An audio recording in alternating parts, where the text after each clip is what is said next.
My name is Harold, and I am 68 years old. I have spent my entire existence in a quiet town on the outskirts of Houston, Texas, residing in a house that I constructed with my own weathered hands more than 4 decades ago. For 40 years, I earned my living as a carpenter building furniture and restoring homes for families throughout this county. I always believed I understood the meaning of hard work and devotion. I always thought I comprehended what family truly meant. But one chilly autumn evening, my 11-year-old grandson Tommy seized my wrist with trembling fingers, looked up at me with tears pooling in his eyes, and whispered something that shattered my entire world. He said, "Grandpa, do not go home tonight." That single sentence saved me from making a fatal mistake. Before we begin this journey together, I want to know where you are watching from today. Drop your city or country in the comments below. And if you believe that blood should never betray blood, tap that like button and subscribe to this channel. What my own son had planned for me that night will leave you questioning everything you thought you knew about family loyalty. Stay with me until the very end. To understand how I arrived at such a dark crossroads, I need to take you back to the very beginning, to the roots of everything I held dear. I married my beloved Martha when I was just 24 years old. She worked as a school teacher at the local elementary school on Willow Avenue, and she possessed the kind of warmth that could make strangers feel like lifelong friends. We built our life together from nothing, quite literally in my case. During the daylight hours, I toiled at the lumber yard, hauling wood and earning every dollar through sweat and determination. When evening descended, I would drive out to the parcel of land that Martha's father had given us as a wedding present, and I would labor beneath the fading light until exhaustion claimed me. 3 years passed before I completed our home. I can still recall the exact moment I drove the final nail into the front porch railing. Martha stood behind me holding 2 glasses of sweet tea, tears streaming down her face. She whispered that she had never loved anything more than this house, and the man who built it for her. We embraced as the sun sank below the horizon, 2 young souls with nothing but hope and calloused hands, and endless dreams stretching before us. Our son Derek arrived 2 years after we settled into our home. From the instant I first held that tiny infant in my arms, I dedicated myself entirely to his well-being. I showed him how to hold a hammer before he could properly ride a bicycle. I taught him the sacred carpenter's rule of measuring twice before cutting once. Every baseball practice I drove him there without fail. Every school play I claimed a seat in the front row. Martha used to joke that Derek had 2 shadows following him everywhere, his own and his devoted father. Derek inherited his mother's sharp intellect. He excelled academically far beyond anything I could have achieved with my limited schooling. Following his graduation at the top of his class, he secured a scholarship to the state university and subsequently attended law school. By the time he reached 30 years of age, he had established his own legal practice specializing in estate planning and property transactions. Pride swelled within my chest whenever I observed him in his expensive suits, speaking with authority about trusts and wills and asset protection. My son had elevated himself beyond the simple existence of a working man, accomplishing it through the strength of his mind rather than his back. When Derek turned 31, he married a woman named Linda, who came from a prominent family in Dallas. Her people owned real estate developments and investment portfolios, the kind of wealth that rendered my modest savings insignificant by comparison. During our initial meetings, I detected a certain coldness in Linda's manner, a subtle dismissiveness, when she surveyed our humble home with its worn furniture and simple decorations. But Martha, ever the optimist, encouraged me to exercise patience. She insisted that Linda simply needed time to appreciate our straightforward country ways. So I held my reservations in check and welcomed her into our family. Tommy entered the world 3 years after the wedding, and that boy became the center of my universe. He inherited Martha's expansive brown eyes filled with boundless curiosity about everything surrounding him. The moment he gained the ability to walk, Tommy gravitated toward my workshop like a moth to flame. He would perch on a wooden stool for hours, watching me sand and shape timber, while peppering me with questions about why trees grew in certain patterns and how I determined which cuts to make. On his 5th birthday, I presented him with a miniature tool belt of his own and teaching him the fundamentals of woodworking, transformed into the most treasured part of my week. Then 5 years ago, tragedy invaded our peaceful existence. Doctors discovered cancerous cells spreading through Martha's lungs, already too advanced for any treatment to halt their progress. For 6 agonizing months, I maintained constant vigil at her bedside, holding her delicate hand, as she gradually faded like autumn leaves, surrendering to the approaching winter. When she finally departed this world, a substantial part of my soul accompanied her into the unknown. At 63 years of age, I confronted complete solitude for the first time in nearly 4 decades. Our home transformed into a sanctuary of memories following her passing. Martha's reading glasses remained precisely where she had placed them on the nightstand. Her favorite apron continued hanging beside the kitchen door, still carrying the faint scent of her perfume. I could not summon the strength to relocate any of her belongings. This dwelling represented far more than lumber and nails to me. Every room contained an echo of the woman I had loved and lost, and I was not prepared to let those echoes fade. Following Martha's funeral service, I scheduled an appointment with our family attorney to review her will and revise my own testament. Throughout our marriage, Martha and I had maintained a shared conviction that our accumulated assets should ultimately benefit Tommy rather than Derek directly. We reasoned that Derek had already achieved financial success through his legal career and possessed no need for our assistance. Tommy's future, however, remained an unwritten story with countless possibilities. We wanted to establish a secure foundation for his eventual adulthood, something solid he could build upon. Therefore, I affixed my signature to documents designating my grandson as the primary beneficiary of everything I possessed. The house, the surrounding land, and the retirement savings that Martha and I had accumulated across 4 decades would transfer to Tommy upon his reaching 25 years of age. Derek would receive a modest inheritance to acknowledge his place in our family, but the substantial majority belonged to his son. Initially, Derek appeared to accept this arrangement without objection or resentment. He even remarked that the decision made practical sense, that Tommy would benefit more significantly from financial security than someone already established in a lucrative profession. But examining that moment through the lens of hindsight, I recognized that something fundamental shifted behind his eyes during that conversation. A darkness flickered there, brief but unmistakable, that I simply could not perceive at the time through the fog of my grief. Throughout the months following Martha's passing, Derek initiated contact with increasing frequency. At first, I interpreted these calls as expressions of filial concern, a devoted son monitoring his grieving father's welfare and emotional state. He inquired about my eating habits and whether the solitude was overwhelming my spirits. I found genuine comfort in what I believed was his thoughtful attention to my well-being. But gradually, the nature of these conversations evolved into something more troubling and pointed. "Dad, how have you been feeling lately? Any episodes of dizziness or confusion? Have you been forgetting things more than usual?" I dismissed such questions as natural worry about an aging parent living alone. After all, I had accumulated nearly 7 decades of life, and it seemed reasonable that my son would concern himself with my health and cognitive state. Then Derek began mentioning the house with increasing persistence. "You know, Dad, maintaining this property must be exhausting for one person to handle alone.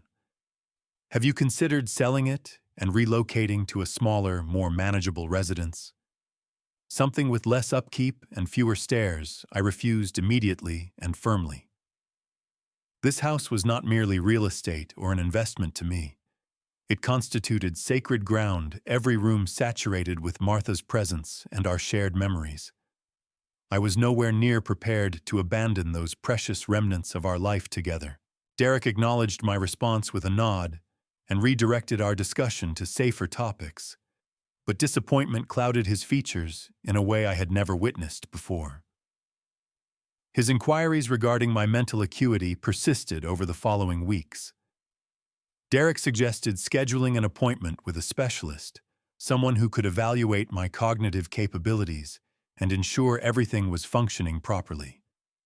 He framed it as precautionary concern, simply making certain that his father was properly caring for himself in his advancing years. To satisfy his apparent worry and put the matter to rest, I agreed to undergo the examination. The physician conducted comprehensive testing over several hours and concluded that my mental faculties remained as sharp as someone 20 years my junior. I assumed this verdict would conclude the matter entirely and ease my son's concerns. Instead, it marked merely the opening chapter of something far more sinister. Approximately 8 months after Martha's departure from this world, Derek arrived at my residence on a Sunday afternoon when the autumn leaves were just beginning to turn golden. He brought Linda and Tommy along with him, which elevated my spirits considerably, since opportunities to spend meaningful time with my grandson had become increasingly scarce. Tommy immediately sprinted toward my workshop, eager to see what new project I was working on, while Derek and Linda settled themselves onto the porch furniture beside me. Derek cleared his throat in that distinctive manner he always employed before delivering news he considered significant. "Dad, I have been contemplating your situation extensively over these past weeks. You reside out here completely isolated miles from the nearest neighbor, and this genuinely troubles me. What happens if some accident befalls you during the night? What if you suffer a fall and cannot reach a telephone to summon help?" I assured him that I remained perfectly capable of managing my affairs independently. I reminded him that decent neighbors lived within reasonable distance, and that I had been successfully caring for myself for almost 70 years without incident. I certainly did not require constant supervision or monitoring like some invalid. Derek shook his head and pressed forward with his rehearsed concerns. "That is not my implication, Dad. But Linda and I possess abundant space at our residence in the city. You could occupy your own private quarters, maintain your own bathroom, enjoy complete privacy whenever you desired. And you would reside near Tommy every single day. Imagine how thrilled he would be having his grandfather present to teach him and tell him stories." I confess that the prospect of daily proximity to Tommy held considerable appeal to my lonely heart. But something about Derek's polished presentation felt rehearsed and calculated too smooth by half, as if he were conducting a business negotiation rather than extending a heartfelt invitation to his aging father. I informed him that I would consider the offer carefully, but deep within my heart, the decision had already been made. I would not abandon my home and the memories it contained. Several weeks elapsed without further mention of the arrangement, and I determined to surprise Derek and his family with an unannounced visit. I had been crafting a wooden toy truck for Tommy, hand-carved from solid oak and painted in brilliant cherry red, and I yearned to witness the joy on his face when he received it. I drove the 45 minutes to their residence without telephoning ahead, wanting the visit to be a genuine surprise. Upon arriving at their driveway, I observed an unfamiliar black sedan parked near the garage that I did not recognize from previous visits. Assuming they were entertaining guests, I proceeded around to the rear entrance of the house, as was my longtime custom with family. As I approached the kitchen window, voices reached my ears from within the house. Derek and Linda were conversing with someone possessing a deep, unfamiliar voice that I had never heard before. The timeline requires acceleration, the stranger declared with unmistakable urgency. Extended delay only compounds our complications. Should he begin posing questions or consult his own legal counsel about the arrangements, we risk losing everything we have worked toward. My body froze in place, with my hand suspended above the doorknob, paralyzed by what I was hearing. My heartbeat thundered so intensely that I could detect its frantic rhythm pulsing in my ears. "I understand the pressure completely," Derek responded with a tone I barely recognized. "But he possesses extraordinary stubbornness more than you can imagine. You simply do not know my father the way I do. He will not simply surrender the house because I ask him politely, or appeal to his reason. Then we must provide him sufficient motivation," the stranger continued with cold calculation. "We have discussed this matter thoroughly. If we can establish through proper documentation that he lacks the mental capacity to manage his personal affairs competently, you automatically assume the role of primary decision-maker under the law. The house, the savings accounts, everything transfers into the trust that falls under your direct control." Before additional words could reach my straining ears, approaching footsteps sounded from within the kitchen. I retreated hastily and concealed myself behind the corner of the house, pressing my back against the siding and barely daring to breathe. Moments later, the back door swung open and Tommy came running out into the yard, chasing after a butterfly. "Grandpa," he exclaimed with genuine delight upon spotting me crouched there. "What are you doing here? Why are you hiding?" I manufactured a smile that felt hollow on my face and explained that I had just arrived to deliver a special present for him. But internally, my thoughts raced uncontrollably in desperate circles. What conversation had I just intercepted? What scheme was my own son constructing against me? Tommy's face illuminated with pure joy when he beheld the toy truck I had crafted for him, and he threw his small arms around my waist in a tight embrace. I held him close against me, attempting to stabilize my ragged breathing and calm my pounding heart. When Derek materialized at the back door moments later, his expression flickered with something I could not quite identify or name. Perhaps surprise at my unexpected presence, perhaps concern that I had arrived without any warning to prepare himself. Dad Derek called out with cheerful inflection that sounded forced to my newly suspicious ears, though an unmistakable edge lurked beneath the pleasant surface. "I had absolutely no idea you were coming today. What a wonderful surprise." I explained that the visit had been entirely spontaneous, that I simply desired to see my beloved grandson and deliver his gift in person. Derek ushered me inside the house with perhaps excessive hospitality and introduced me to the stranger as Gregory, a financial advisor with whom he had been collaborating on various matters. Gregory extended his hand with a grip that struck me as deliberately too firm, and his professional smile never quite reached his calculating eyes. I endured an uncomfortable cup of coffee filled with stilted conversation, and then manufactured an excuse about feeling tired to justify my departure. Throughout the entire drive home, I replayed the intercepted conversation repeatedly in my troubled mind. Mentally unfit.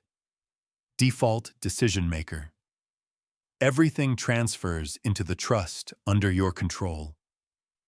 Those chilling words reverberated in my head like warning bells tolling for a funeral.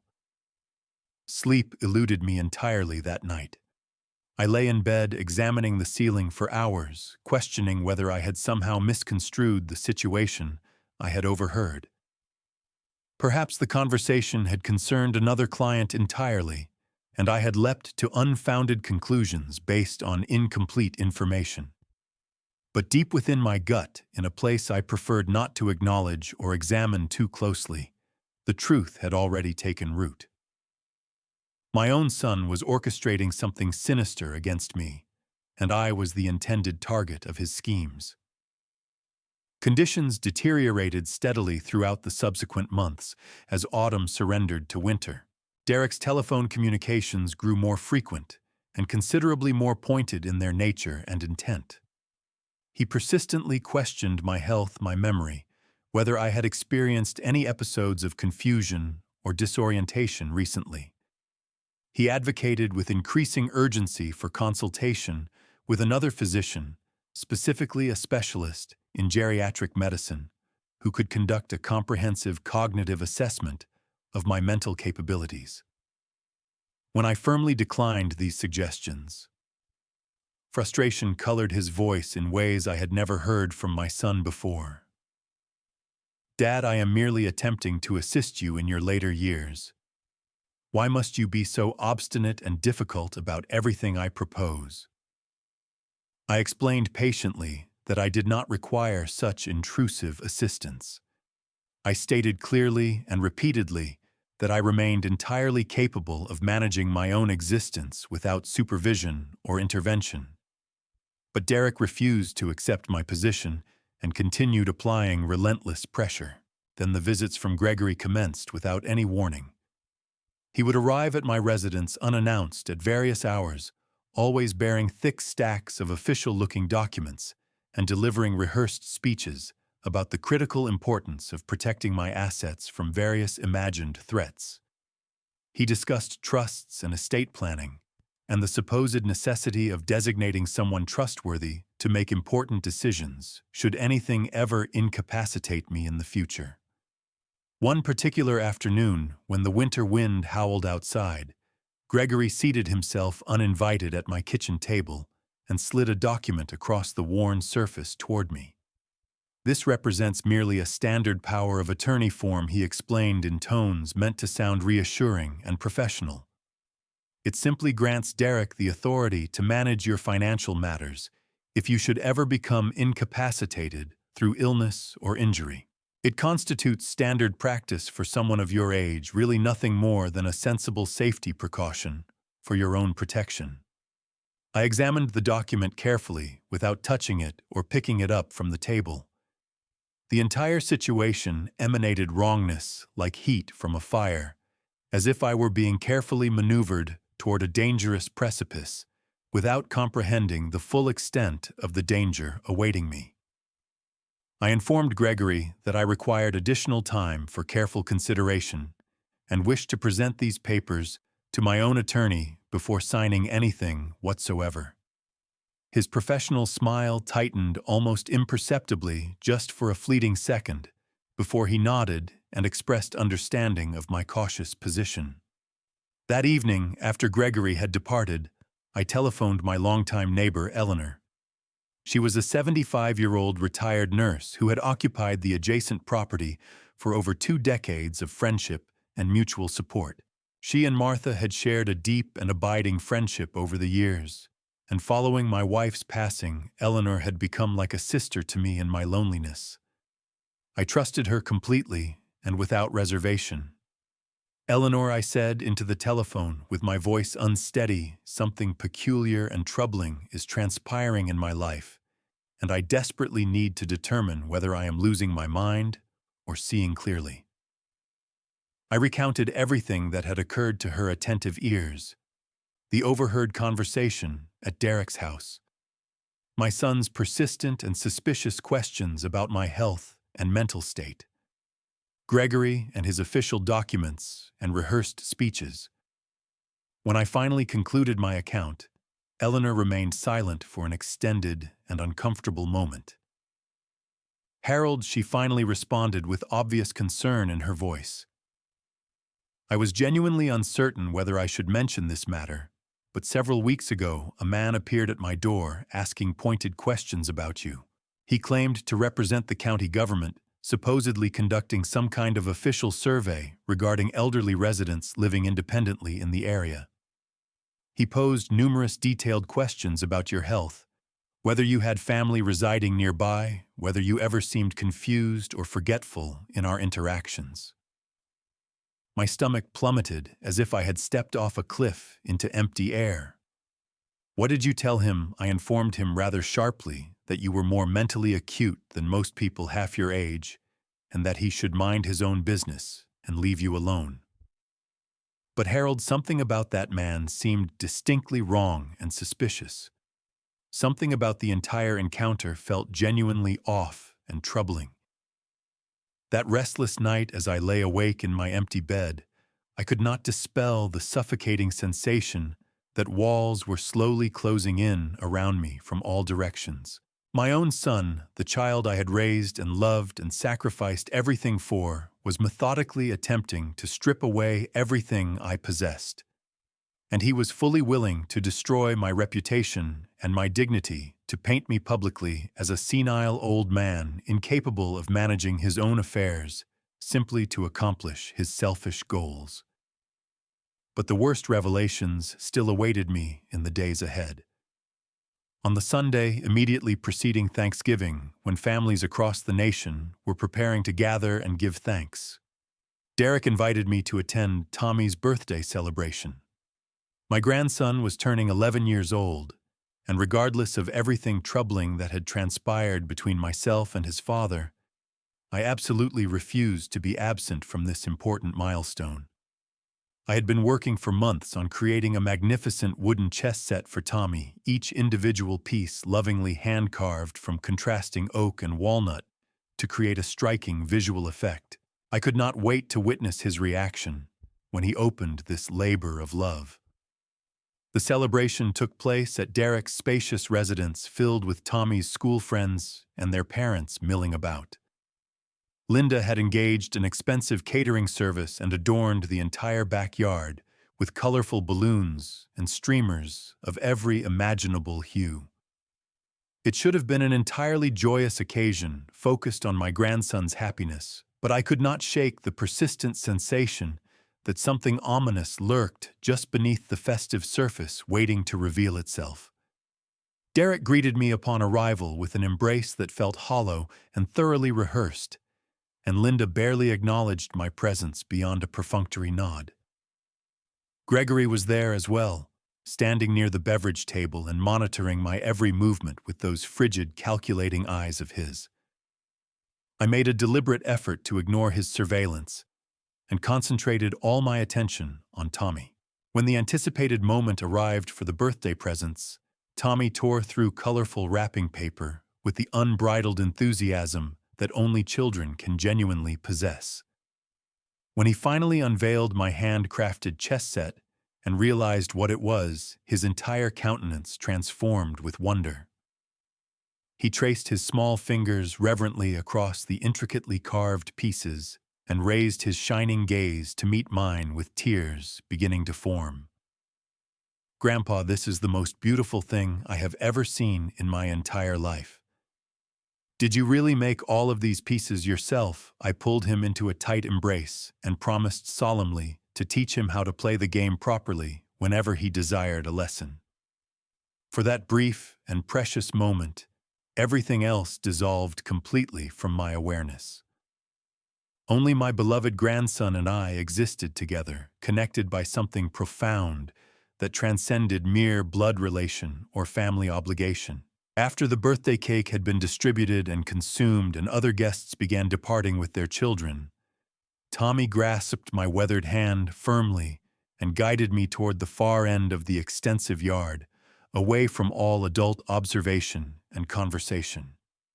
"Grandpa, I absolutely must tell you something important," he whispered urgently.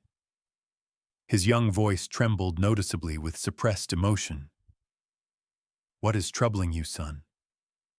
Tommy glanced nervously over his shoulder to confirm that absolutely no one was watching our exchange.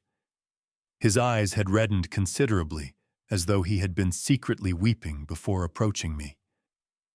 "I overheard Dad and that man Gregory talking last night, when they thought I was asleep in my room. They did not realize I was listening from the top of the stairs. Grandpa, they are planning to come to your house tonight after everyone else has gone to sleep. They said they are going to make you sign some important papers, and if you refuse to cooperate, they are going to put you somewhere against your will. A place for old people who cannot care for themselves anymore.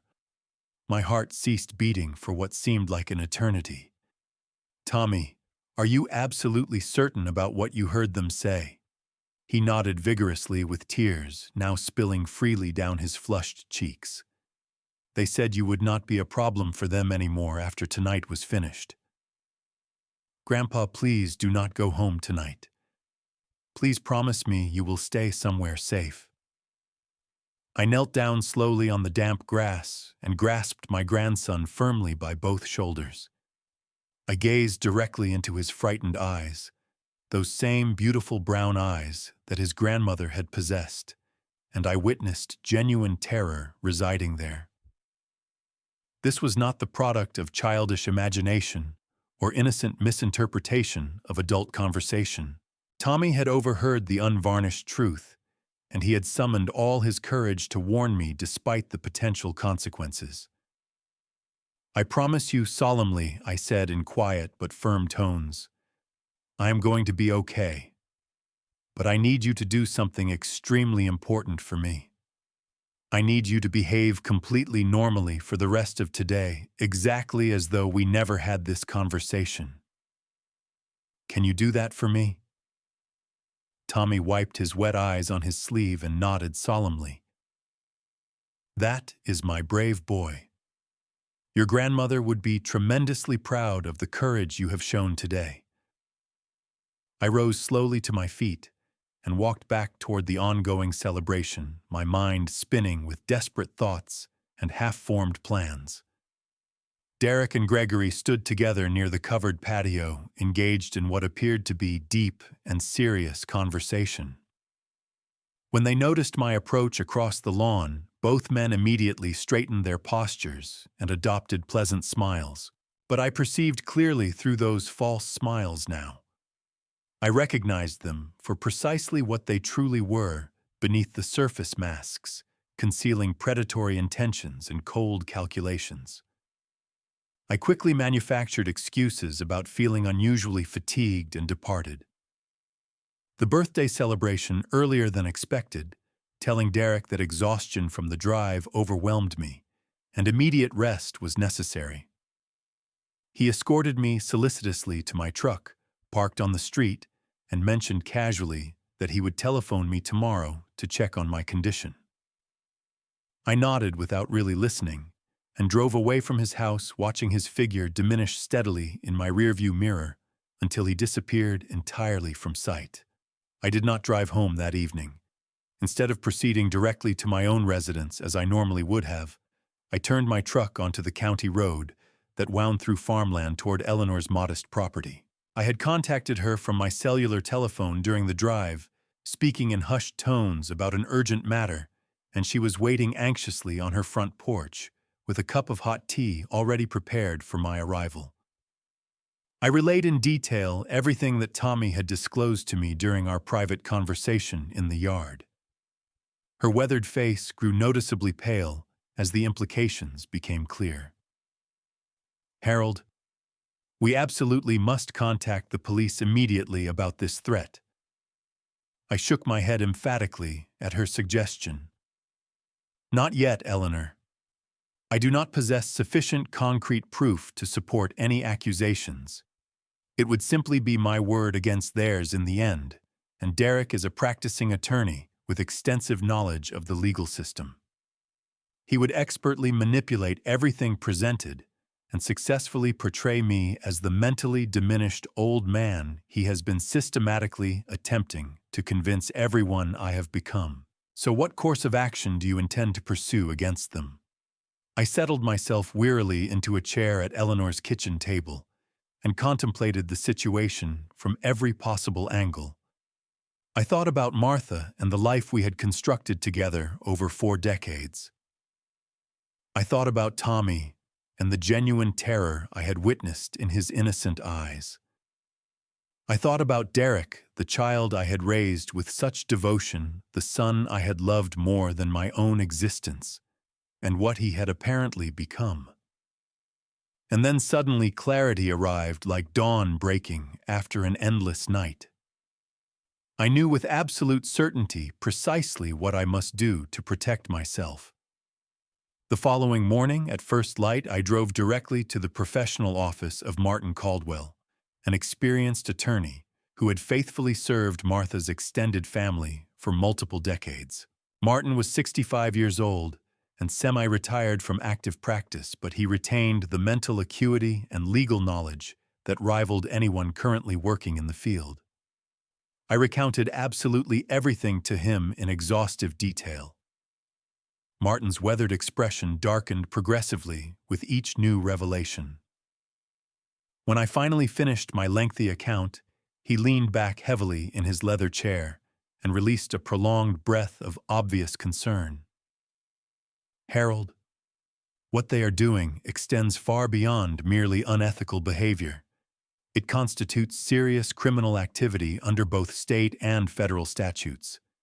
If Derek is actively falsifying legal documents and deliberately attempting to have you declared mentally incompetent against your clearly expressed will, that constitutes fraud of the most serious variety. And if they are planning to employ physical force or psychological coercion to compel your signature on any documents that represents criminal extortion and potentially elder abuse, what legal options do we have available to stop them?" I inquired with desperate hope. Martin considered the question carefully for several moments before responding. "We require evidence, Harold. Hard documentary and recorded evidence that will withstand intense scrutiny in a courtroom setting. Do you currently possess any recordings of Gregory's visits to your home? Any copies of the specific documents he attempted to pressure you into signing? I had been sufficiently cautious and suspicious to retain all the papers Gregory had left with me during his various visits, but I had unfortunately not thought to record any of our conversations." Martin nodded thoughtfully at this information. "That is an acceptable starting position to build upon. Here is precisely what we are going to do." Over the subsequent 2 hours of intense planning, Martin and I developed a comprehensive and detailed strategy. We would construct an elaborate trap to catch them in the act. I would contact Derek and claim convincingly that I had reconsidered my previous position, that I was now fully prepared to sign the power of attorney documents without further resistance. We would arrange for them to visit my residence at a specific time, but Martin would be secretly present alongside me, accompanied by a licensed private investigator and professional recording equipment. If Derek and Gregory attempted anything inappropriate or illegal, we would document everything thoroughly for use in criminal prosecution. The plan carried significant risks that we discussed openly, but it represented the only viable path to protect myself legally and expose what my own son had become. The following evening, after extensive preparation, I contacted Derek and expressed apparent readiness to discuss my future arrangements. I mentioned that Gregory had made several compelling points during our conversations that I had reconsidered, and that I now wished to sit down and formally discuss the proposed trust arrangement. Derek sounded genuinely surprised but obviously pleased by this unexpected development. He confirmed that he and Gregory would arrive at my residence the following night to finalize everything. I devoted the remainder of that day to meticulous preparation for what was to come. Martin engaged a licensed private investigator named Samuel, a former law enforcement officer with 15 years of experience, who was intimately familiar with handling delicate situations of precisely this nature. Samuel arrived at my home and installed concealed cameras throughout my living room and kitchen, positioning them for optimal coverage, along with sensitive audio recording devices hidden from casual observation. He also personally contacted a detective friend currently serving at the county sheriff's office and thoroughly briefed him on our developing circumstances and planned operation. The night they were scheduled to arrive finally came. I occupied my usual chair in the living room and waited with mounting tension. Martin and Samuel had stationed themselves in my bedroom, with the door slightly ajar, carefully monitoring the live camera feeds on portable screens. The detective and two uniformed deputies had parked their vehicles down the road out of sight, fully prepared to respond immediately should circumstances deteriorate or become dangerous. At precisely 8:30 that evening, headlights appeared in my driveway and slowly approached the house.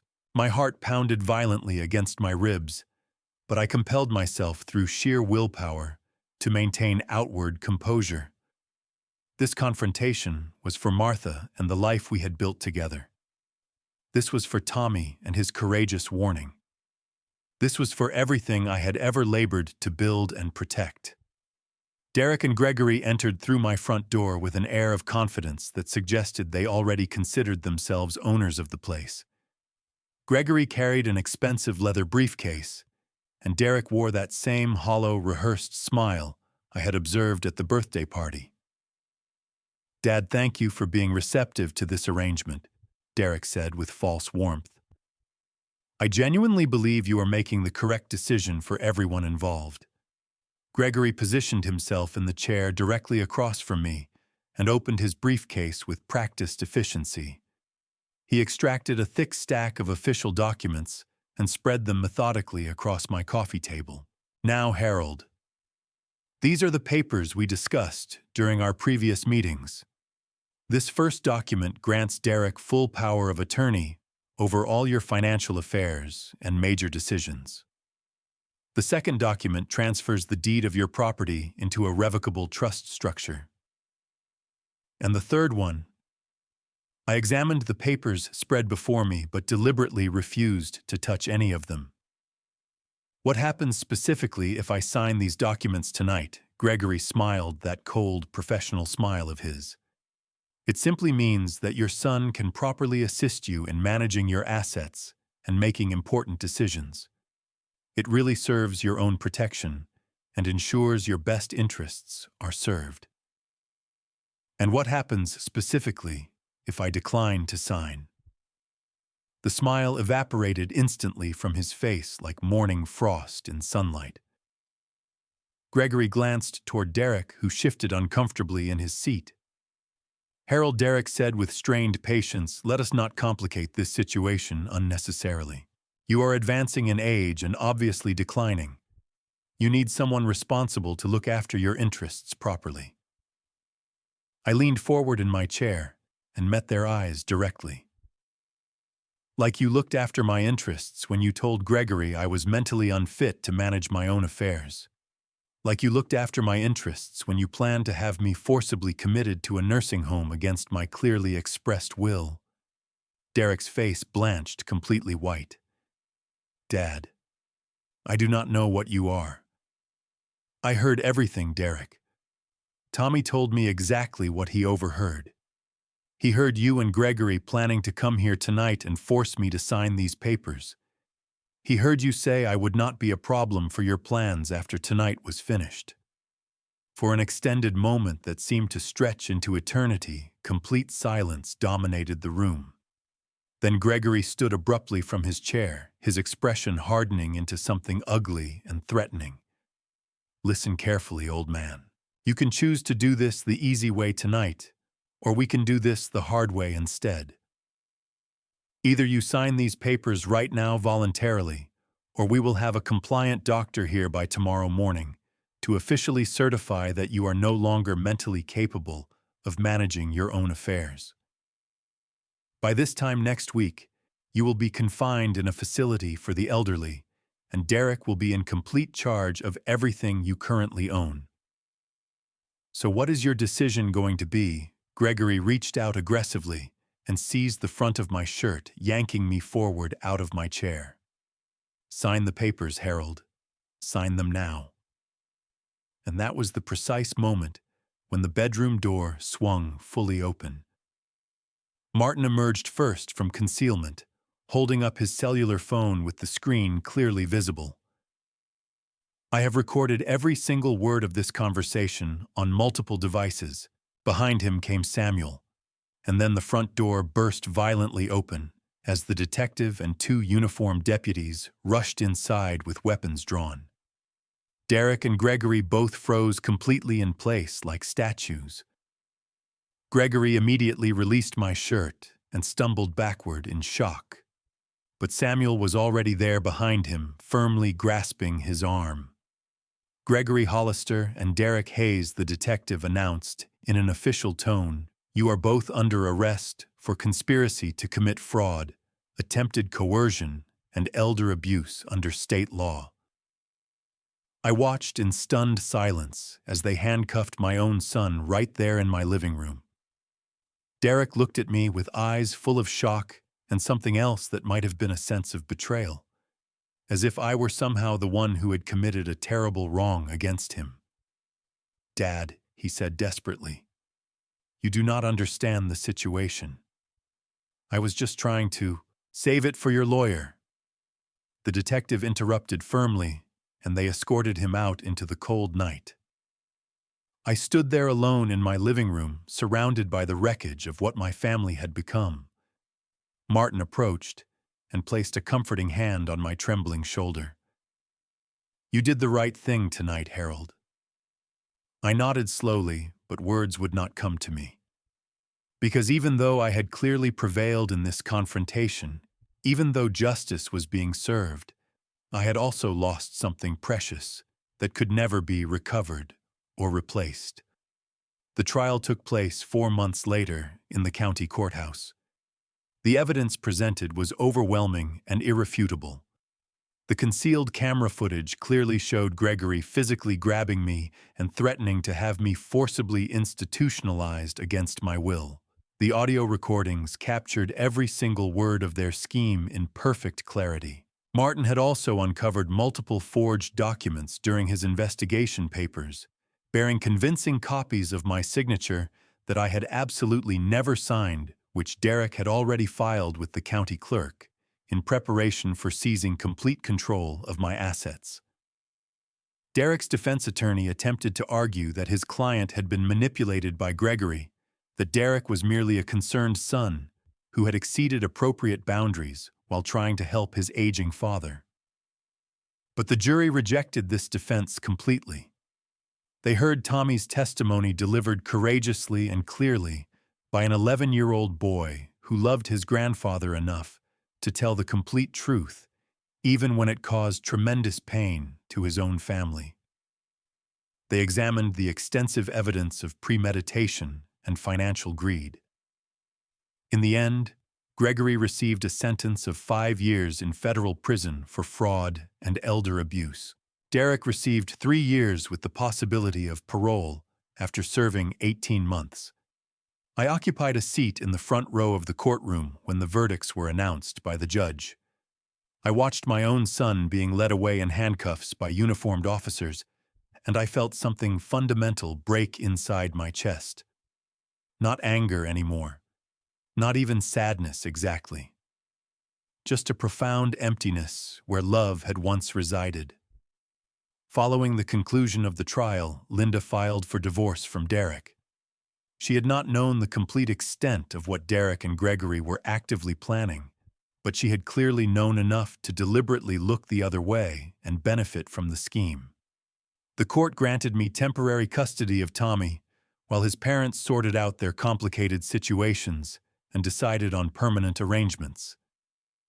And so, at 68 years of age, I unexpectedly became a father figure once again. The initial few months of this new arrangement proved genuinely challenging for both of us. Tommy was confused and angry and heartbroken by everything that had happened. He blamed himself repeatedly for what had happened to his father, even though I told him 100 times that he had done absolutely the right thing by warning me. He would awaken in the middle of the night, with terrible dreams, crying out in his sleep, and I would sit patiently with him until dawn painted the sky, telling him stories about his grandmother and all the adventures we used to experience together when she was alive. Gradually, over time, circumstances improved for both of us. I enrolled Tommy in the local school near my home, and he made new friends who knew nothing of his family troubles. I taught him how to play chess using the set I had made for his birthday, and he defeated me fairly for the first time on a rainy Saturday afternoon in March. I showed him how to work safely and skillfully in my woodworking shop, and together we constructed a beautiful birdhouse for Eleanor's garden that she treasured. One peaceful evening, approximately a year after the trial had concluded, Tommy and I were sitting together on the front porch, watching the sun descend slowly toward the western horizon. The vast Texas sky was painted in brilliant shades of orange and pink and gold, and the warm air carried the sweet scent of honeysuckle blossoms from Eleanor's garden next door. Grandpa Tommy said quietly, "Do you hate my dad for what he did?" I contemplated the question for a long and thoughtful time before answering. I thought about the boy I had raised with such love and devotion, the son I had cherished, the man he had ultimately become. I thought about all the choices he had made, and all the pain he had deliberately caused. No, I finally replied honestly. I do not hate him. I feel genuinely sorry for him. He lost his way somewhere along the path, and he made terrible choices that hurt people who loved him. But hating him would not change what happened, or undo any of the damage.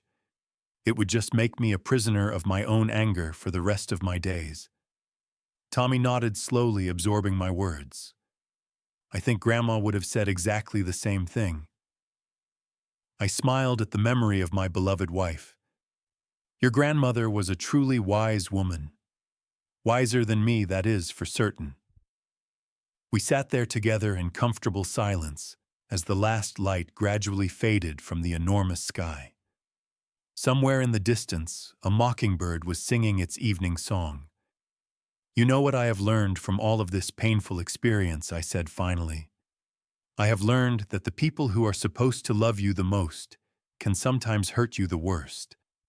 But I have also learned that one single act of courage, one moment of genuine bravery from someone who truly cares, can change absolutely everything. You saved my life, Tommy. You looked at a terrible and frightening situation, and you chose to do the right thing even when it was extremely hard and scary. That takes more strength and character than most grown men will ever possess. Tommy leaned his head against my shoulder. I just did not want to lose you, Grandpa. You are all I have left. I put my arm around him and held him close against me. You never will lose me, son. Today, Tommy is 13 years old and growing taller every month. He has grown tall for his age with his grandmother's beautiful brown eyes and his grandfather's stubborn determination. He still experiences bad nightmares sometimes, but they are becoming less frequent as time passes. He visits his father in prison once a month, because I believe firmly in the possibility of forgiveness and redemption, even when it is extremely difficult to extend. Derek is receiving counseling and the help he needs, and maybe one day he will emerge from this experience as a different and better man. I genuinely hope so. For Tommy's sake, most of all. As for me, I am still here in the house I built with my own 2 hands over 4 decades ago. Martha's reading glasses are still on the nightstand where she left them. Her apron is still hanging by the kitchen door. And every night when I turn off the lights and lie down in the bed we shared for 40 years, I talk to her. I tell her about Tommy and all the chess games we play together. I tell her about the birdhouses we build and the stories I share with him about her. I tell her that I am doing my absolute best to carry on the legacy of love we built together. And I like to believe she is listening somewhere and smiling. If you have made it this far in my story, I want to ask you something important. Have you ever been betrayed by someone you trusted completely with your whole heart? How did you find the strength within yourself to move forward? I would genuinely love to hear your stories and experiences in the comments below. If this story touched your heart in some way, please hit that like button and share it with someone who needs to hear it today. And if you have not already, please subscribe to this channel so you do not miss the next story I have to share. Thank you sincerely for spending this time with me today. I wish you all the courage to face whatever darkness comes your way, and the wisdom to recognize and cherish the people who truly have your back through everything. Until next time, take care of yourselves and take care of each other.